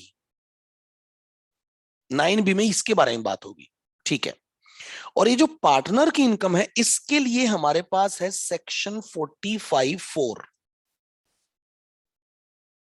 याद रहेगा, पार्टनर की इनकम को हम डील करेंगे सेक्शन 45(4) के प्रोविजंस के हिसाब से, फर्म की इनकम को हम डील करेंगे सेक्शन 9B के प्रोविजंस के हिसाब से, ठीक है जी। ओके, एक ही जगह पे करवा रहा हूं, एक ही जगह पे मैं इसलिए करवा रहा हूं क्योंकि आपको ना ये दोनों सेक्शंस पैरेलल देखनी पड़ेंगी, इनका कंपैरिजन आपको देखना पड़ेगा। नाउ होगा क्या कि ये जो 9B की इनकम है, किसकी इनकम है, ये अभी अभी हमने लिखा है, ये इनकम किसकी है, फर्म की इनकम है। फर्म की इनकम है, फर्म ही टैक्स पे करेगी। इनकम ऑफ फर्म, है ना, और tax, tax to be paid by, tax to be paid by firm. Income भी किसकी, फर्म की, और टैक्स भी कौन पे करेगा, फर्म। अब आते हैं जी इसमें 45(4) में, सर हमें पता है आप क्या लिखोगे यहां पे, क्या लिखेंगे, income of partner, tax to be paid by partner. अच्छा ठीक है, देखते हैं जरा क्या लिखते हैं। यस, एक पॉइंट आपका बिल्कुल ठीक है, इनकम ऑफ पार्टनर, ये देखा जाए तो पार्टनर की इनकम है, but but it will be, it will be deemed as income of firm, income of firm. एक किस्म से रिवर्स चार्ज लगा दिया यहां पे। ये इनकम जो है ये है तो पार्टनर की, बट ये मानी जाएगी इनकम किसकी है, फर्म की। और अगर इसे फर्म की इनकम मान लिया गया तो बताओ टैक्स कौन पे करेगा, सर टैक्स भी फर्म पे करेगी। Tax to be paid by, paid by firm. आपको पहले मोटा मोटा ये खाका समझना है कि ये समझ में आया नहीं आया। एक सेकेंड, हाँ जी, दो जने हैं यहाँ पे, एक है फर्म बच्चों और एक कौन है, पार्टनर। फर्म क्या है, ट्रांसफरर, क्या है, ट्रांसफरर, और पार्टनर क्या है, रेसिपिएंट। ठीक है जी, फर्म के ऊपर लिख देते हैं ट्रांसफरर है ये। So firm is basically a transferor, ठीक है ना, फर्म एक ट्रांसफरर है और पार्टनर एक रेसिपिएंट है। ठीक है जी, अब हो क्या रहा है, फर्म अपनी कुछ असेट्स ट्रांसफर करेगी, फर्म अपनी कुछ असेट्स ट्रांसफर करेगी, किसको, पार्टनर को। फर्म जो असेट ट्रांसफर करेगी वो कैपिटल असेट भी हो सकती है और वो स्टॉक इन ट्रेड वगैरह भी हो सकता है। फर्म बिजनेस कर रही थी, राइट, एंड देयरफॉर फर्म जो ट्रांसफर करेगी वो कैपिटल असेट भी हो सकती है और वो स्टॉक इन ट्रेड भी हो सकता है।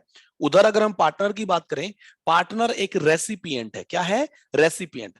पार्टनर क्या ट्रांसफर करेगा, क्या पार्टनर भी कुछ ट्रांसफर कर रहा है क्या, हाँ, पार्टनर अब आगे से फर्म का पार्टनर नहीं रहेगा, और अगर वो फर्म का पार्टनर नहीं रहेगा तो वो क्या कर रहा है, वो एक्सटिंग्विशमेंट कर रहा है अपना राइट जो है, राइट जो है वो क्या कर रहा है, गिव अप कर रहा है। अब उसके पास राइट नहीं रहेगा, he will no longer be a partner of the firm, and therefore वो दे रहा है अपना पार्टनरशिप का राइट, और बदले में ले रहा है उस फर्म से जो उसकी असेट्स आएंगी, या फर्म से जो स्टॉक एंड ट्रेड, या कई बार कैश भी हो सकता है तो कैश भी आएगा।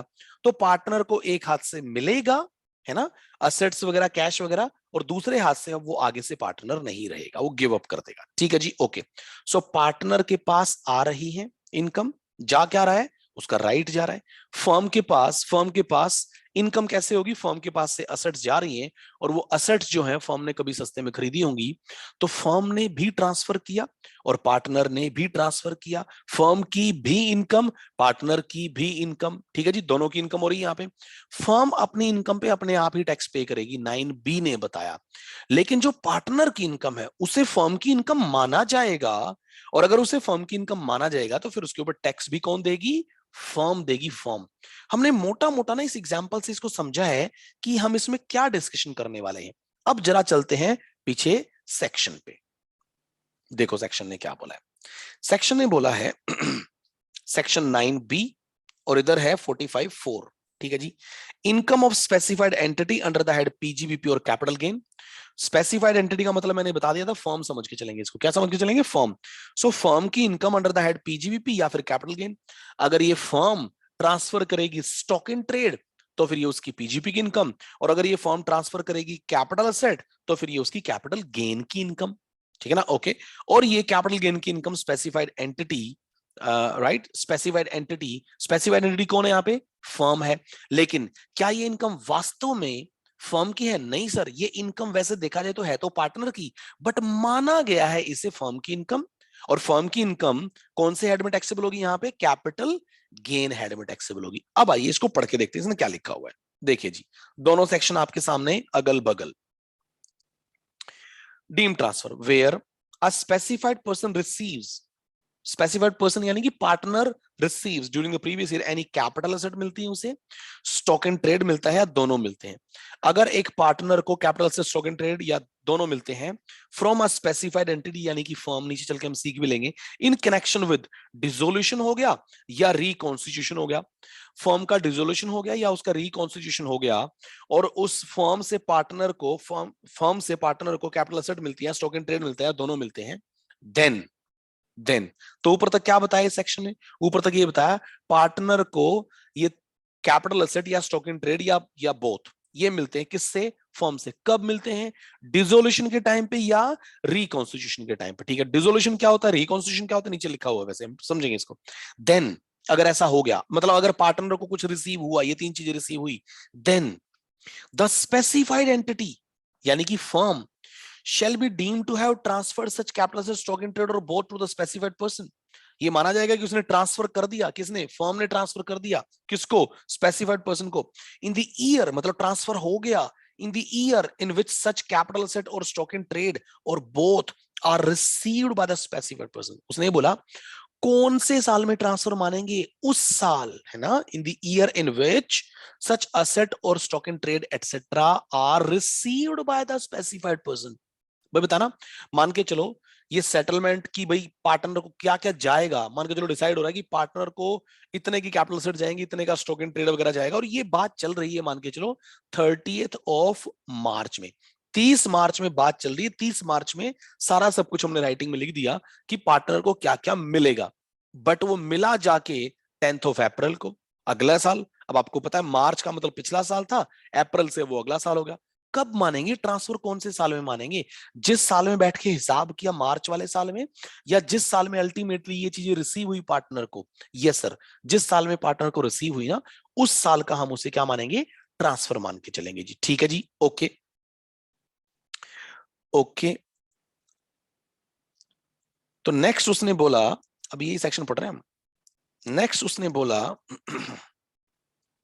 Deem transfer, deem transfer, deem transfer income of specified entity, तो हमने समझ ही ली था। एनी प्रॉफिट और gain arising from such deem transfer of capital asset or stock in trade और both of the specified entity shall be deem to be income under the head PGBP or deem to be income under the head capital gain या फिर PGP. उसने वही बताया। उसने क्या बोला कि भाई ये जो ट्रांसफर हुआ था, इस ट्रांसफर को हम इनकम मान लेंगे या तो कौन से हेड में?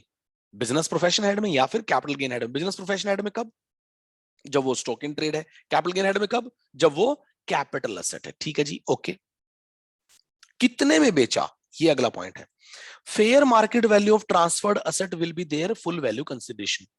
ये जो कैपिटल असेट गई है ना, या ये जो स्टॉक इन ट्रेड गया है, इसकी जो फेयर मार्केट वैल्यू है ना, उसको मानेंगे full value consideration. Full value consideration का मतलब कितने में ट्रांसफर किया आपने, ट्रांसफर प्राइस क्या है, ट्रांसफर प्राइस क्या है, ठीक है ना। तो ट्रांसफर प्राइस क्या होगा, ये जो असेट गई है इसकी फेयर मार्केट वैल्यू को हम इसका ट्रांसफर प्राइस मानेंगे। ट्रांसफर प्राइस का पता चल गया, ठीक है जी, उसके बेसिस हम क्या निकाल लेंगे, टैक्स निकाल लेंगे, ठीक है, ओके। सो ये थी सेक्शन 9B, एग्जाम्पल करेंगे इसके ऊपर, डोंट वरी। अब आते हैं जी सेक्शन 45(4) पढ़ते हैं एक बार। 45(4) कंपेयर करते चलना प्लीज। मैंने क्या बताया था आपको, वैसे मैंने आपको क्या बताया था वैसे, 9B में खुद किसकी इनकम है, फर्म की इनकम, टैक्स भी कौन देगा, फर्म। अच्छा 45(4) में वैसे इनकम किसकी है, सर इनकम है पार्टनर की, लेकिन वो इनकम मानी किसकी गई है, फर्म की, एंड देयरफॉर टैक्स कौन देगा, फर्म। इसका मतलब ये है दोनों केसेस में फर्म को टैक्स देना है, दोनों केसेस में टैक्स कौन देगी, फर्म। एक में अपना टैक्स और दूसरे में पार्टनर का टैक्स, जिस इनकम को फर्म की इनकम मान लिया गया, ठीक है जी, ओके। सो अब हम वही पढ़ रहे हैं जहां पे इनकम है तो पार्टनर की लेकिन मान ली गई है फर्म की। पढ़िए, notwithstanding anything contain in section 45(1), 45(1) capital gain की चार्जिंग सेक्शन है। चार्जिंग सेक्शन में कुछ भी कहा गया उसको छोड़ देते हैं, उसको हम इग्नोर कर देते हैं, क्योंकि चार्जिंग सेक्शन में कुछ टर्म्स एंड कंडीशंस लगा रखे हैं, कुछ बता रखे हैं केसेस जहां पे चार्जेबिलिटी फिक्स होती है under the head capital gain, उसको छोड़ दो, उसको छोड़ दो, क्योंकि ये नया प्रोविजन है, ठीक है। तो 45(1) में जो भी बोला गया है उसको इग्नोर करते हुए, a specified person, where a specified person receives, वही बिल्कुल वैसे ही चल रहा है, जब एक स्पेसिफाइड पर्सन को कुछ मिलता है, इसमें भी क्या था, स्पेसिफाइड पर्सन रिसीव्स, कंपेयर करते चलना, क्या, एनी मनी कैपिटल एसेट और बोथ, कंपेयर करना, उसमें क्या था, कैपिटल एसेट वहां भी थी यहां भी है, यहां पे स्टॉक इन ट्रेड था, यहां पे मनी है, करेक्ट है ना। तो यहां पे स्टॉक इन ट्रेड है, यहां पे मनी है, यहां पे क्या है, मनी है, from specified entity in connection with reconstitution. अब ध्यान से देखना, वहां पे था इन कनेक्शन विद डिसोल्यूशन और रिकॉन्स्टिट्यूशन, यहां पे है केवल रिकॉन्स्टिट्यूशन, डिसोल्यूशन वाली बात इसने नहीं बोली, नहीं बोली, of such specified entity, then एक सेकंड, क्या डिफरेंस है, ये इनकम 9B की इनकम पे कौन टैक्स देगी, फर्म। 45(4) की इनकम पे भी कौन टैक्स देगी, फर्म, क्योंकि हमने माना है वो इनकम फर्म की, हालांकि वो इनकम है नहीं वैसे, लेकिन फिर भी मान लिया गया, ठीक है जी, ओके। क्या बोला इसने, क्या बोला, स्पेसिफाइड पर्सन रिसीव करता है किससे, फर्म से, यहां भी स्पेसिफाइड पर्सन रिसीव करता है किससे, फर्म से, क्या, capital set, stock in trade और बोथ, यहां पे क्या, मनी कैपिटल सेट और बोथ, ठीक है। इसने क्या बोला, इन कनेक्शन विद डिसोल्यूशन और रिकॉन्स्टिट्यूशन, और यहां पे इसने क्या बोला, इन कनेक्शन विद रिकॉन्स्टिट्यूशन, ठीक है जी, ओके। यहां पे दो चीजें हैं, यहां पे एक चीज है, देन एग्जाम्पल करेंगे तब समझ में आएगा ज्यादा।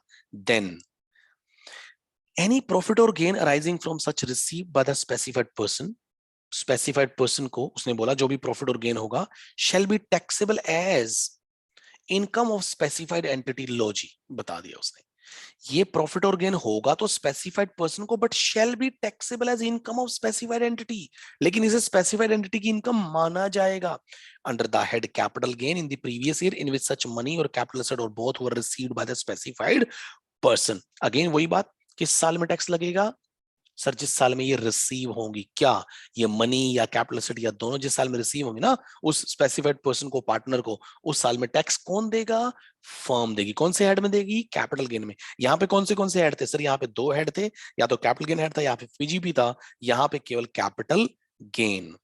And notwithstanding anything contrary contain in this act, such profit और gain shall be determined in the following formula, ठीक है जी, फॉर्मूला बता रखा है, फॉर्मूला एक बार और देख लेते हैं कि फॉर्मूला क्या है। फॉर्मूले ने बोला कि भाई ए इज इक्वल टू, ए क्या, अभी हम बात करेंगे स्पेसिफाइड एंटिटी की कैपिटल गेन हेड की इनकम है वैसे, ठीक है, उस एंटिटी की इनकम कैसे आएगी, उसने बोला बी प्लस सी, बी का मतलब है मनी जो आया, सी का मतलब है कैपिटल सेट्स की fair market value, minus D उसकी पूंजी जो लगी हुई थी, उसकी जो पूंजी लगी हुई थी, देखो जी मैंने नीचे लिखा सिंपल वर्ड्स में, क्या कैसे निकलेगा जी इनकम, इनकम कैसे निकलेगी, ये इनकम है किसकी, सर ये इनकम है तो पार्टनर की, लेकिन इस इनकम को माना किसका जाएगा, इस इनकम को माना जाएगा फर्म की इनकम, और देयरफॉर टैक्स कौन देगा, फर्म, ठीक है। सो इन सिंपल वर्ड्स मैंने लिखा, capital gain to, capital gain to entity कैसे आएगा, मनी पेड, पार्टनर को जो पैसा दिया गया, प्लस पार्टनर को जो कैपिटल असेट्स दी गई उनकी फेयर मार्केट वैल्यू, पार्टनर को जो पैसा दिया गया वो, प्लस जो असेट्स दी गई उनकी फेयर मार्केट वैल्यू, ये दो तो उसके पास चली गई है ना, माइनस अब वो सरेंडर क्या कर देगा, अब उसकी कैपिटल जो थी, कैपिटल उसकी जो पूंजी लगी हुई थी वो माइनस हो जाएगी। रीजन भाई, अब वो आगे से पार्टनर तो रहेगा नहीं, तो उसकी कैपिटल खत्म हो जाएगी। कैपिटल के बदले तो उसे मनी और फेयर मार्केट वैल्यू असेट्स दे रहे हैं ना हम, ठीक है जी। तो उसे जो दिया money plus fair market value assets minus उससे जो लिया, उससे क्या लिया, उसके कैपिटल अकाउंट बैलेंस, ठीक है जी। Section 9B will apply in respect of transfer of stock in trade which is not capital asset. 9B लगेगी in respect of stock in trade which is not a capital asset. Correct, हमने उसी का था। ये stock in trade जो है, stock in trade को 9B ने कवर कर रखा है, लेकिन अगर हम बात करें 45(4), सो 45(4) के अंदर स्टॉक इन ट्रेड नहीं है। 45(4) में क्या है, कैश है, कैपिटल असेट्स हैं, ठीक है, और बोथ है, ठीक है जी। ओके, वेयर ए कर लिया, बी कर लिया, सी कर लिया, डी कर लिया, हमने कर लिया।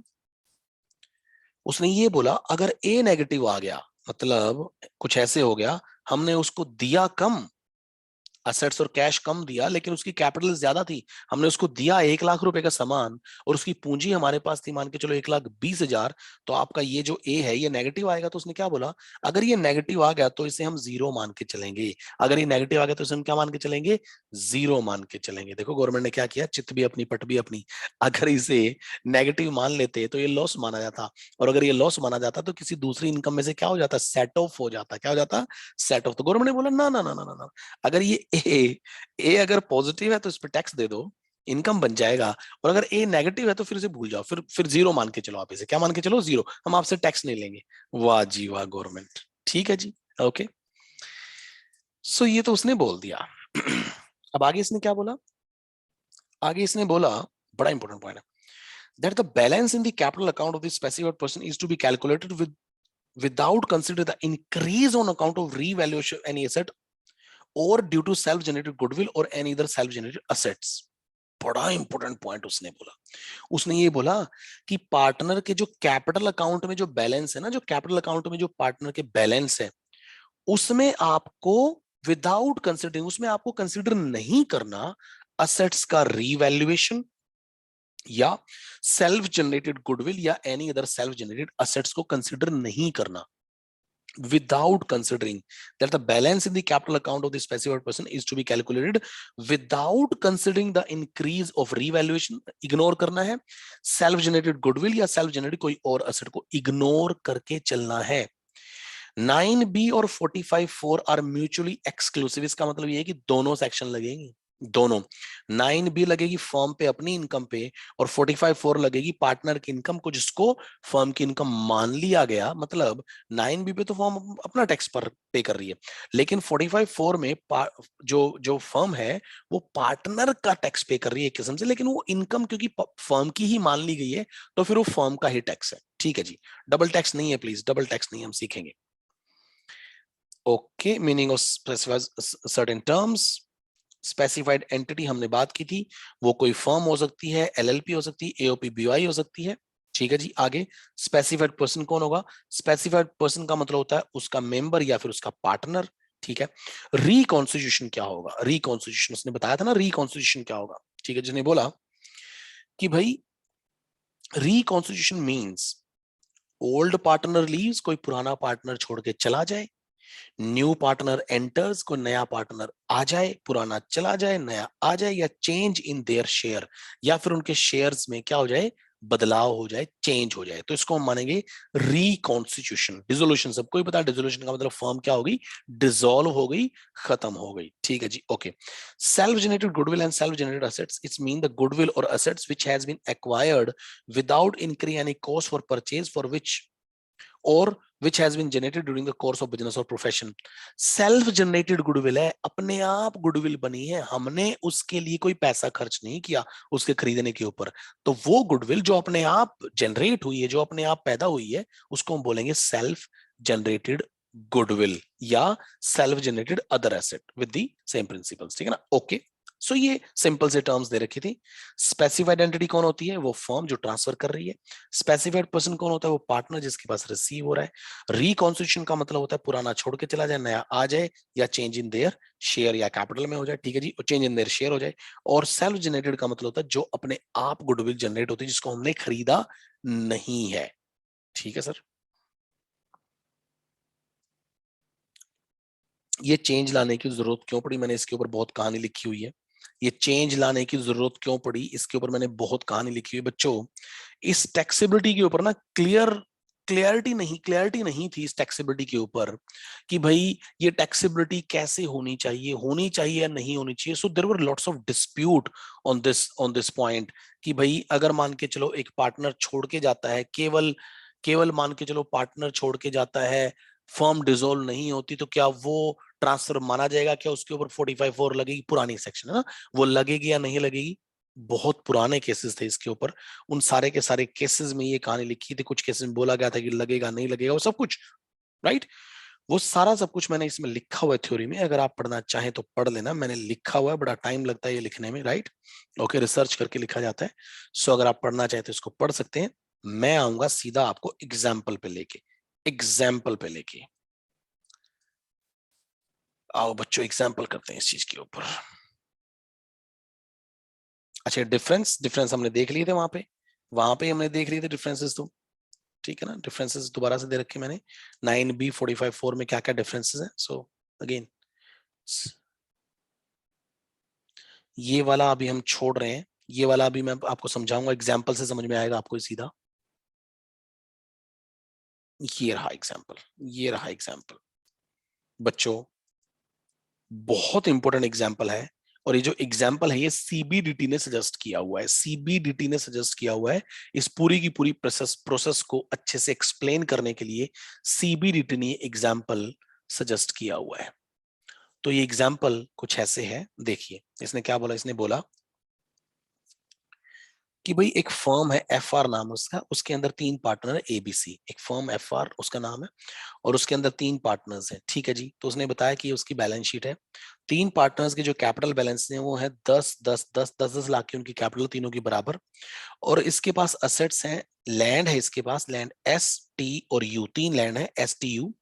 वो लैंड जो है उनकी बुक वैल्यू है 10-10 लाख, मतलब 30 लाख की वो लैंड है और 30 लाख की इनकी कैपिटल है। लेकिन ये जो लैंड है इनकी फेयर मार्केट वैल्यू है 70 लाख, 70 लाख एंड 50 लाख, 70 एंड 50 इनकी फेयर मार्केट वैल्यू है। ये इनकी बुक वैल्यू है, ये इनकी बुक वैल्यू, मतलब खरीदी कितने में गई थी, वो है ये 10-10 लाख की खरीदी की थी, लेकिन आज उनकी वैल्यू जो है वो है 70-70 और 50, ये उसने यहां तक दे रखा है।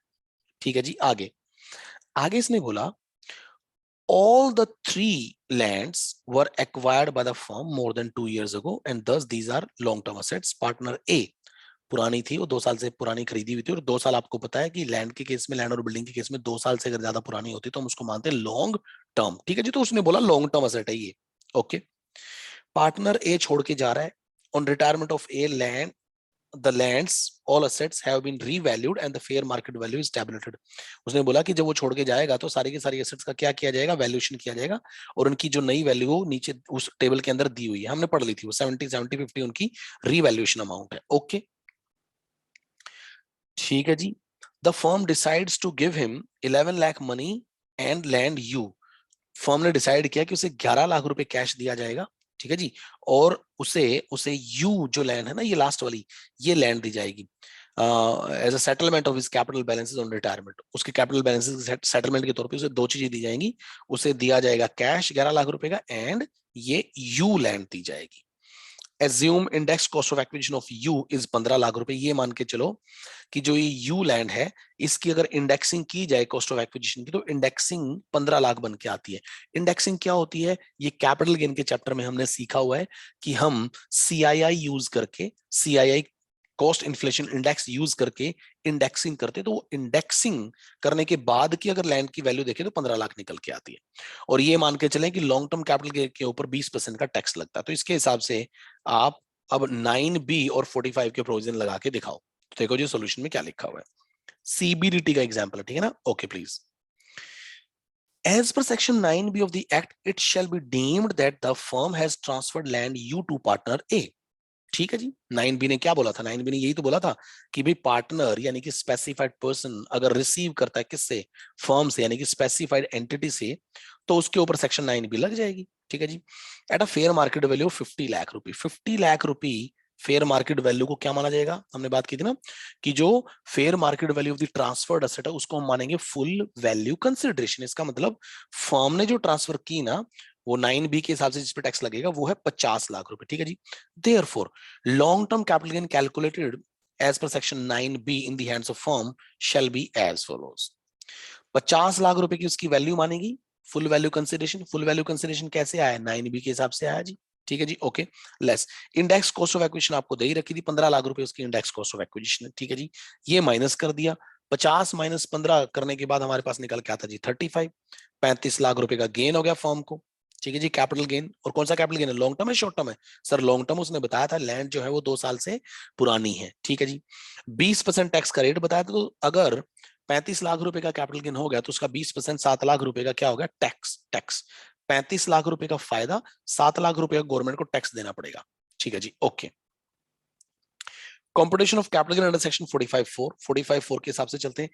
Eight first, capital balance of partner A is required to be computed after giving effect to the above said taxation under section 9B of the act। वही बोल रहे हैं कि जब भी ये दो सेक्शन पिक्चर में आती हैं तो आपको पहले 9B के प्रोविजंस अप्लाई करने, उसके बाद आपको 45(4) में जाना है, स्टेप्स फॉलो करने हैं। सबसे पहले 9B में कैलकुलेशन करके हम निकालेंगे कि भाई कितना कैपिटल गेन बनता है और उसके ऊपर कितना टैक्स बनता है, और टैक्स माइनस करने के बाद कितना नेट बचता है फर्म के पास। तो पहले 9B के प्रोविजंस लगाएंगे, उसके बाद 45(4) पे आएंगे, यही बोला उसने। At first, capital balance of partner A is required to be computed after giving effect to the above said taxation under section 9B of the act.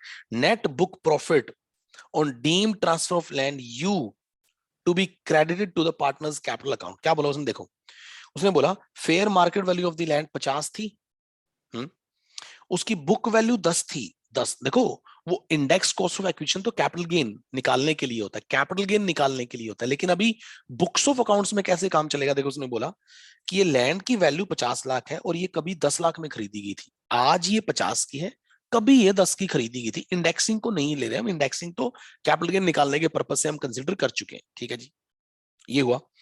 तो बुक प्रॉफिट जो है, बुक्स के हिसाब से प्रॉफिट कितना बनता है? बुक्स में रिवैल्यूड अमाउंट कितनी? 50 है ना, यू लैंड है, ये यू की 50 थी, 70 70 और 50, लास्ट वाली ये 50, ठीक है।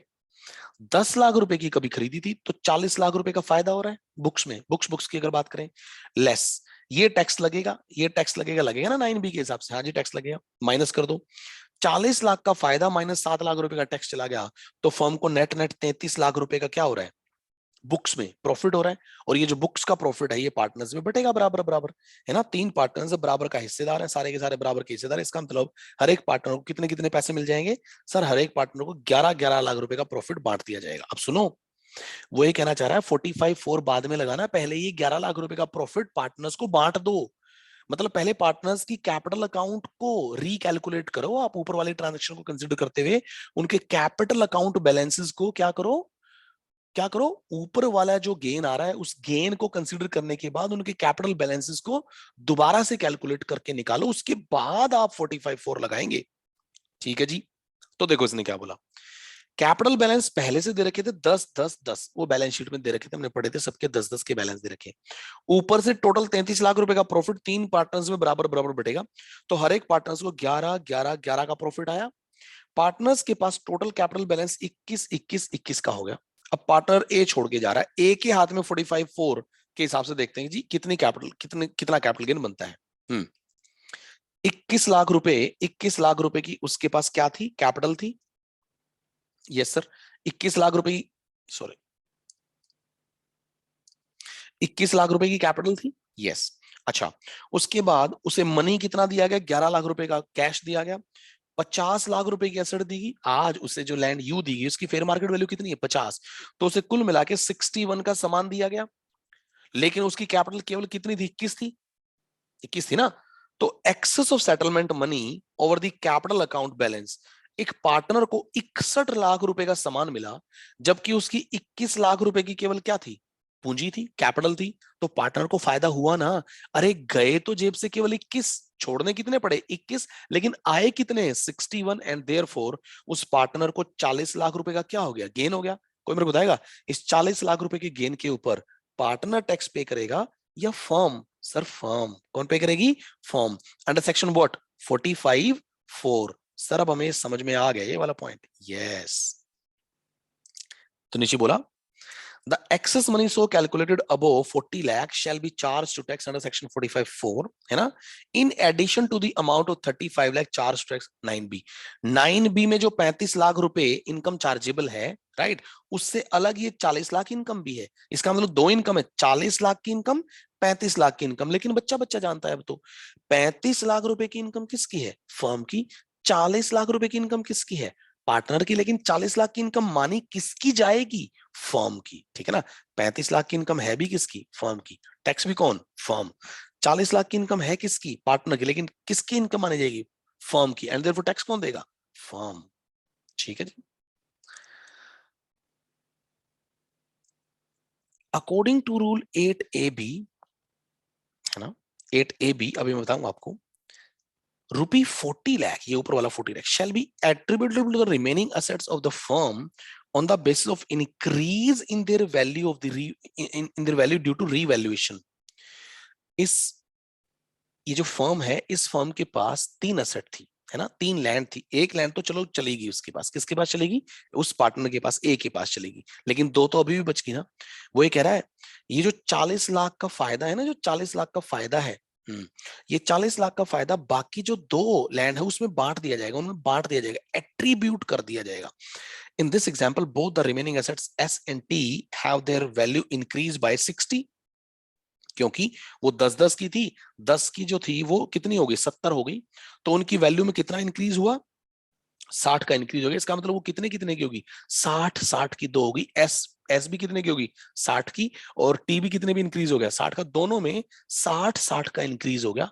तो जितना इंक्रीज हुआ है ना रिवैल्यूएशन से, एक सेकेंड, टोटल नहीं बोल रहा मैं, एस और टी का टोटल अमाउंट तो 70-70 आएगा, लेकिन मैं कह रहा हूं इंक्रीज कितना हुआ, इंक्रीज हुआ सर 60 और 60। तो ये जो 60 और 60 की रेशो आई ना, इस 60 और 60 की रेशो में ये 40 लाख रुपए का जो फायदा हुआ है ना, ये बांट दिया जाएगा, ये बांट दिया जाएगा। एंड देयरफॉर लिखा है that is 20 lakh each when either of these lands would be sold in future. जब कभी फ्यूचर में ये एस या टी में से कोई एक लैंड बेची जाएगी, ₹20 lakh amount attributed shall be reduced from the sale consideration under section 48(3) of the act। ध्यान से देखना आप, वो डबल टैक्स की हम बात कर रहे थे ना, ये 40 लाख का, 40 लाख की इनकम पे भी टैक्स जाएगा, इस 35 लाख की इनकम पे भी टैक्स जाएगा, 2 बार टैक्स जा रहा है, एक बार 35 लाख की इनकम पे जा रहा है, एक बार 40 लाख की इनकम पे जा रहा है। वो ये कह रहा है, ये जो 40 लाख की जो इनकम उन्होंने प्रिज्यूम की है ना, 2 बार टैक्स तो लग गया, 35 पे भी लग गया, 40 पे भी लग गया। वो ये कह रहा है, ये 40 लाख रुपए की हम आपको फ्यूचर में जाके डिडक्शन दे देंगे। जब कल को आप ये एस और टी बेचोगे ना, तो इनको बेचते टाइम जो आपके पास फुल वैल्यू कंसिडरेशन आएगा और जो कॉस्ट ऑफ एक्विजिशन वगैरह होगी, तो उसमें से ये हम 20-20 करके माइनस कर देंगे, 20 एस में से और 20 टी में से माइनस कर देंगे। तो अल्टीमेटली ये जो 40 की आपने इनकम पे आज टैक्स दिया है, इसका फ्यूचर में जाके आपको डिडक्शन भी तो मिल जाएगी अंडर सेक्शन 48(3), अंडर सेक्शन 48(3). इसका मतलब हमारे पास 3 सेक्शन है अब बच्चों, 3, 9B, 45(4) एंड 48(3). ठीक है ना, okay. The amount of 40 lakh charged to tax under section 45(4) of this act shall be deemed to be long term capital gain। ये जो 40 लाख रुपए का जो ये गेन है ना, ये इसे माना जाएगा long term capital gain in view of rule 8AA। अब देखो एक रूल आ गया, एक रूल आया आपके सामने 8AA, एक ये ऊपर रूल था हमारे पास 8AB। So there are 2 new rules. 8AB attribution की बात बोलता है कि आप 40 लाख रुपए का जो गेन है, जो पार्टनर का गेन था जिसमें फर्म टैक्स दे रही है, उसको आप बांट देना, जो बची हुई एसेट्स है उन पे बांट देना, लेकिन उनकी जितना इंक्रीज हुआ, इंक्रीज वाली रेशो में बांट देना। ठीक है जी, तो उसने तो बांटने वाली बात बोली, लेकिन यहाँ पे ये क्या बोल रहा है, ये बोल रहे हैं कि भाई 40 lakh charged to tax under section 45(4) shall be deemed to be long term। देखो असेट के लिए long term short term decide करना होता है, लॉन्ग टर्म पे टैक्स का रेट अलग होता है, शॉर्ट टर्म पे टैक्स का रेट अलग होता है, तो लॉन्ग टर्म शॉर्ट टर्म तो डिसाइड करना पड़ेगा, लेकिन long term short term decide करने के लिए there is a new rule, rule 8AA, ये बताएगा। इसने बोला considering 40 lakh has been attributed to land S and T being both long term capital asset at the time of taxation under section 45(4), वो ये कह रहा है ये 40 जिसमें बटेगा ना, ये 40 हमने किस में बांटा, ये 40 हमने एस में और टी में बांटा है। तो ये एस और टी दोनों लॉन्ग टर्म असेट हैं, तो इस 40 को भी लॉन्ग टर्म ही माना जाएगा। इस 40 को भी क्या माना जाएगा, लॉन्ग टर्म। और इस 40 पे जो आज टैक्स पे करेंगे ना, वो लॉन्ग टर्म मान के टैक्स पे करेंगे। कुछ आया समझ में? नहीं आया समझ में सर, फिर से बताता हूं। इस 40 पे आज टैक्स पे करना है, लेकिन इस 40 को लॉन्ग टर्म मान के टैक्स पे करना है या शॉर्ट टर्म मान के टैक्स पे करना है, ये कैसे पता चलेगा? ये पता चलेगा ये जिस जिस पे बटेगा। ये 40 लाख हमने बांटा है एस में और टी में, एस भी लॉन्ग टर्म है और टी भी लॉन्ग टर्म है, तो इसका मतलब ये 40 लाख रुपए का जो कैपिटल गेन है, इसे हम लॉन्ग टर्म मान के चलेंगे। क्या मान के चलेंगे? Long term.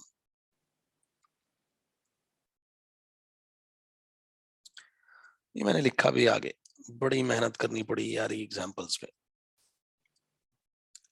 In simple words, the nature of capital gain under section 45(4) is determined on the basis of nature of remaining assets to which it is attributed. वही बोला ना उसने कि भाई ये जो कैपिटल गेन हुआ है 40 लाख का, वो लॉन्ग टर्म है या शॉर्ट टर्म है। मतलब इसकी नेचर कैसे पता चलेगी? इसकी नेचर पता चलेगी उन असेट्स के बेसिस पे जो बची हुई है, जिन पे ये बटेगा, जिन पे ये क्या होगा, एट्रीब्यूटेबल होगा। ठीक है ना? ओके, तो ये उसने बताया। दूसरा एग्जाम्पल अभी करते हैं, पहले एग्जाम्पल पे वापस चलते हैं।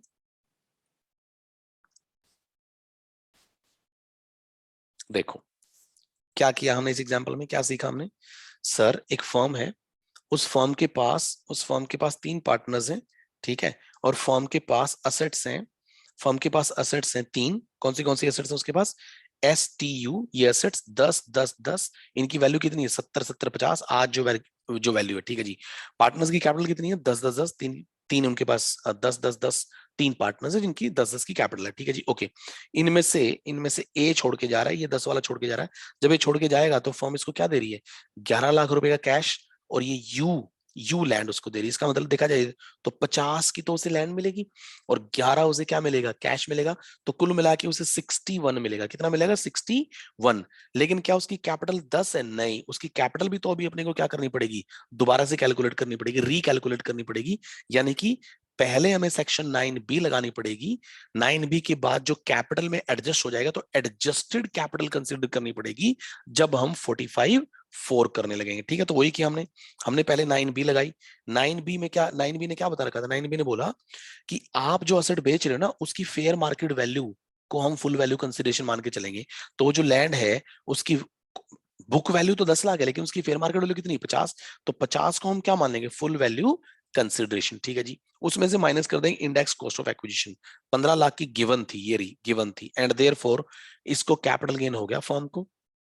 कैपिटल गेन कितने का? 35 का। 35 के कैपिटल गेन के ऊपर 20% टैक्स का रेट गिवन है क्वेश्चन में, एंड देयरफॉर कितना बनेगा? 7 लाख रुपए। 7 लाख रुपए का टैक्स चला गया, 35 लाख रुपए का टोटल फायदा, 7 लाख रुपए गवर्नमेंट को चला जाएगा। ठीक है जी, ओके। अब देखो जी क्या हुआ आगे। आगे ये वाला इंपॉर्टेंट कैलकुलेशन है। अब क्या है, हम 45(4) अप्लाई करना शुरू करें। 45(4) क्या बोलता है कि भाई जो जो पार्टनर को, जो पहले पार्टनर की कैपिटल निकालते, देखो उसने क्या बोला। उसने बोला कि फर्म की बुक्स में यू 50 लाख की थी। ठीक है जी। उसकी बुक्स में वैल्यू कितनी आ रही थी? 10। ध्यान दें, इंडेक्सिंग से कोई लेना देना नहीं है, हम केवल बुक्स के हिसाब से देख रहे हैं कि बुक्स के हिसाब से इस फर्म को कितने का फायदा, कितने का नुकसान हो रहा है। ठीक है ना? बुक्स में वो लैंड कितने की है? Fair market value 50। ठीक है जी, ओके। ये खरीदी कितने में गई थी? 10। इंडेक्सिंग नहीं देखेंगे। ठीक है जी। तो 40 लाख 10 में खरीदी, 50 के हिसाब से हम उसको दे रहे हैं। ठीक है जी, ओके। तो 40 लाख रुपए का क्या हुआ? फायदा हुआ। ठीक है जी। उसमें से 7 लाख रुपए का टैक्स ऊपर जा चुका है, तो 7 लाख माइनस कर देंगे, तो कुल मिला के 33 लाख रुपए का क्या हो गया? फायदा हो गया। बुक्स में, ये फर्म की बुक्स में हो रहा है सारा खेल। कैसे?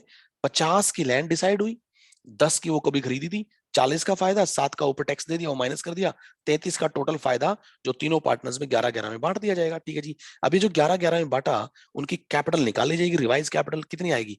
10 10 की कैपिटल पहले से ही थी, 11 11 ये आ गए इनके पास। इसका मतलब इनके पास कैपिटल 21 लेकिन हमें पता है जब ए जो छोड़ के जा रहा है उसको 61 लाख रुपए की क्या मिल रही है? असेट्स मिल रही है। ठीक है जी। 50 की असेट और 11 का कैश। 21 लाख रुपए उस वो दे के जा रहा है और 61 लाख रुपए की असेट्स वो लेके जा रहा है, तो पार्टनर को तो दिखा दे तो 40 का फायदा हो गया। अरे भाई देखो ना, उसका गया कितना 21, लेकिन आया कितना 61, एंड देयरफॉर 40 का फायदा। इस 40 पे लेकिन टैक्स कौन देगी? फर्म। तो दो बार टैक्स लग गया, एक बार तो ऊपर 35 पे टैक्स लगा, ये रहा, है ना, एक बार तो ऊपर 35 पे टैक्स लगा, सर ये तो उसका टैक्स है, ये तो उसने जो असेट ट्रांसफर की उसके ऊपर टैक्स है, ठीक है जी, ओके। फिर 40 पे दोबारा टैक्स लग गया, सर ये तो पार्टनर का टैक्स है, लेकिन पार्टनर के बिहाफ पे कौन टैक्स पे कर रही है अल्टीमेटली? फर्म, है ना, ओके। सो कोई बात नहीं। तो इस 40 पे जो कि डबल टैक्स अपने को दिख रहा है, इसकी आगे चल के डिडक्शन मिल जाएगी। क्या मिल जाएगी? डिडक्शन। लेकिन एक सेकंड, इसकी डिडक्शन कब मिलेगी? जब फ्यूचर में बची हुई एसेट्स को बेचा जाएगा, जो एसेट्स हमारे पास बची हुई ना, उनको जो फ्यूचर में बेचा जाएगा ना, तब उसमें से ये 40 माइनस कर दिया जाएगा, उनके ऊपर एट्रीब्यूट कर देंगे हम इसको। क्या कर देंगे? एट्रीब्यूट। अब एट्रीब्यूट कैसे करेंगे? उन असेट्स के 10-10 के हिसाब से एट्रीब्यूट करेंगे, या उनकी रीवैल्यूड अमाउंट 70-70 पे एट्रीब्यूट करेंगे, या उनका जो रीवैल्यूएशन में जो प्राइस इंक्रीज हुआ उस इंक्रीज वाली रेशियो में, मतलब 10 में बांटेंगे, 70-70 में बांटेंगे, या 60-60 में बांटेंगे? सर 60-60 के हिसाब से बांटेंगे। और ये बात किसने बताई? ये बात बताई रूल 8AB ने। किसने बताई? 8AB। और डिडक्शन वाली बात किसने बोली? सर डिडक्शन वाली जो बात बोली, वो बोली, अच्छा नहीं एक सेकंड, डिडक्शन वाली बात तो सेक्शन 48(3) ने बोली, वो अगले पेज पे। अच्छा ये दे रखी है, यहाँ पे दे रखी है मैंने, सॉरी। यस ये दे रखी है, ठीक है जी, ओके। फिर एक रूल और था अपने पास, कौन सा रूल था? सर हमारे पास एक रूल है, रूल 8AA। रूल 8AA ने क्या बोला? ये कैपिटल गेन क्या है? लॉन्ग टर्म है, शॉर्ट टर्म है? ये कैपिटल गेन क्या है? लॉन्ग टर्म है, शॉर्ट टर्म है? सर इसका पता चलेगा, ये जो कैपिटल गेन है ये जब बटेगा ना बाकी बची हुई एसेट्स पे, वो एसेट्स अगर लॉन्ग टर्म है तो ये भी लॉन्ग टर्म, अगर वो एसेट शॉर्ट टर्म है तो ये भी शॉर्ट टर्म, और अगर वो एसेट एक लॉन्ग टर्म एक शॉर्ट टर्म है तो इसको भी हम क्या कर देंगे? उसका प्रोपोर्शन का लॉन्ग टर्म कर देंगे, उसके प्रोपोर्शन का शॉर्ट टर्म कर देंगे। कुछ आया समझ में? आ गया सर समझ में, ग्रेट।